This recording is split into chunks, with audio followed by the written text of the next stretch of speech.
Olá pessoal, tudo bem com vocês? Eu sou o professor Marcos Oliveira e esse aqui é o vídeo de estreia do nosso canal, que é o Universo do Historiador.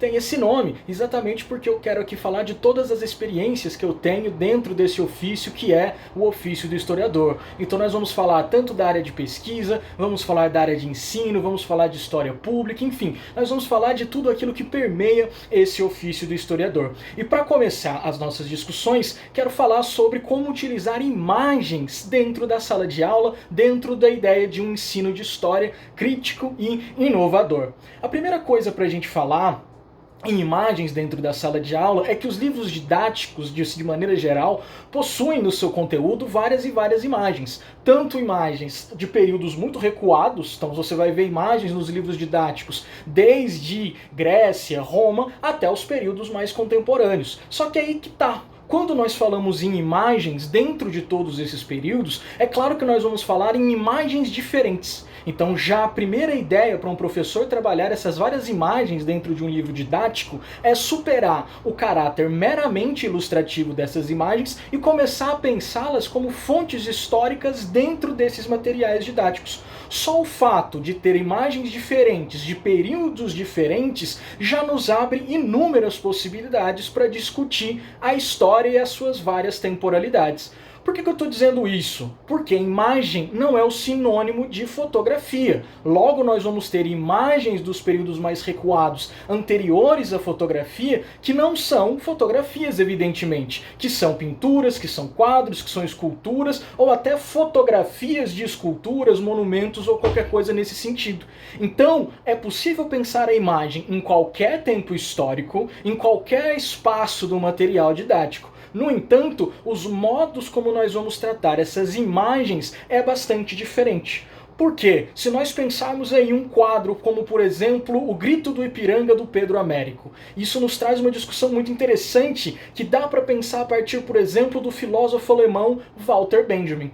Por quê? O que está ali reproduzido na apostila ou no livro didático do aluno não é o quadro em si. Nós não estamos lidando com o quadro, nós estamos lidando, na verdade, com uma reprodução desse quadro. E isso já marca uma mudança tecnológica muito grande no nosso mundo. Se nós vivêssemos no século XIX ou antes, para ver um determinado quadro, uma determinada obra de arte, seria preciso que nós nos deslocássemos até um museu para ver pessoalmente aquela obra. Então, sei lá, ensinar história no século XIX já seria bastante difícil a partir de imagens, porque isso requeriria que você fosse com seus alunos até o museu, até o local onde essas obras estavam ou estão ainda expostas. Só que, como Walter Benjamin vai apontar, no início do século XX, com o avanço das novas tecnologias, o estatuto da obra de arte vai se transformar. Tanto é que ele vai escrever um texto que se chama A Obra de Arte na Era da Reprodutibilidade Técnica. Ou seja, as obras elas podem agora ser reproduzidas. Claro que ele está pensando aí em obras que são produzidas industrialmente, como por exemplo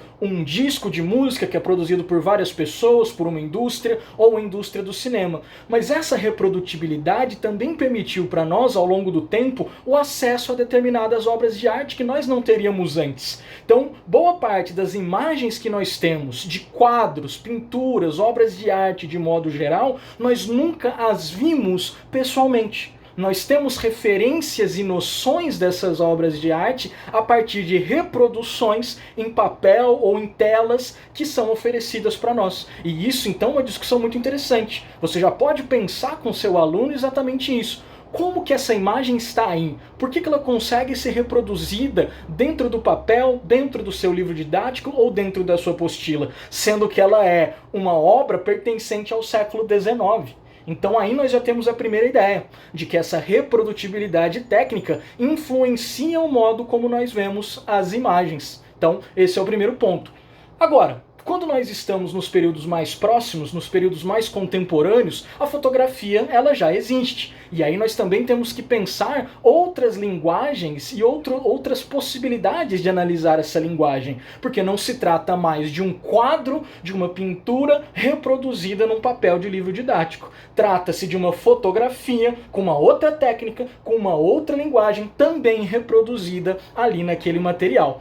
E a ideia é a seguinte, geralmente nós temos uma concepção de que a imagem vale mais do que 1000 palavras. O que as pessoas querem dizer com isso? Querem dizer que se você você tem uma imagem, ali está um fato. Ou seja, o fato da imagem, o fato imagético, ele aparece no senso comum como algo absolutamente incontestável. Então, se está registrado na imagem, é verdade. Pô, você não está vendo? Tem uma foto ali. Afinal de contas, não dá para questionar aquilo.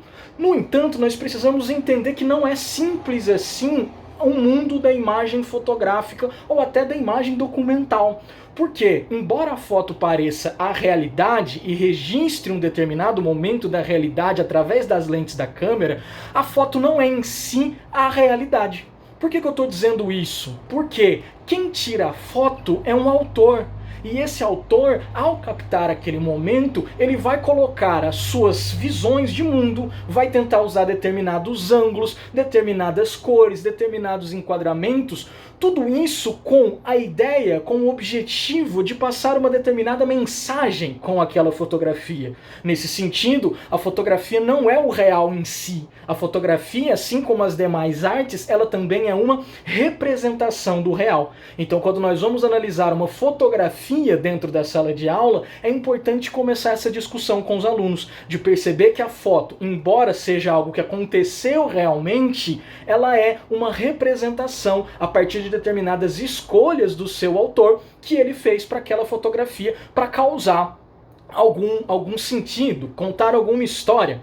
Para pensar isso, nós podemos escolher uma foto icônica, por exemplo, do Jânio Quadros. Aquela foto que está também em todos os materiais didáticos, que é o Jânio Quadros virado para um lado e seus pés virados para o outro lado. O que o cara quis dizer com isso? O Jânio Quadros fez aquela postura, fez aquela pose? Não é de propósito. Ele fez aquilo espontaneamente e o olhar habilidoso do fotógrafo foi capaz de captar aquilo e criar uma narrativa em torno daquela pose espontânea e involuntária que o Jânio Quadros terminou fazendo. E daí qual é o significado? Se você juntar a imagem do corpo para um lado e os pés para o outro lado, com o contexto histórico que estava acontecendo naquele momento, qual é o sentido que a imagem adquire? O sentido é de que Jânio Quadros era ambíguo, Jânio Quadros era contraditório, seu governo ninguém sabia para onde ele estava indo. Então veja, aquilo não foi o real em si, mas aquela imagem foi construída a partir de uma determinada realidade e mais ainda, ela ajudou a perpetuar uma determinada imagem sobre essa realidade. Porque até hoje, veja, o governo Jânio ainda é associado a essa ideia de destempero, ambiguidade, desequilíbrio, e essa imagem coroa essa interpretação. Então, se nós quiséssemos mudar as interpretações sobre o governo do Jânio Quadros, muito provavelmente o autor que quereria escrever sobre o Jânio Quadros não utilizaria essa imagem. Ele utilizaria alguma outra, para passar uma outra perspectiva sobre esse mesmo governo do Jânio Quadros. Então, a ideia é mais ou menos essa. As imagens, elas estão por todos os cantos do material didático. Só que nós não podemos cair numa perspectiva meramente ilustrativa, ou então na perspectiva de dizer, a imagem está aí, foi mais ou menos desse jeito. Não, nós temos que usar a imagem como fonte, o livro didático inteiro, desde o que está escrito nele, até as suas imagens, reproduções, etc., são fontes históricas possíveis para o ensino de história. Então, é isso daí, muito obrigado, até o próximo vídeo, um abraço e fui!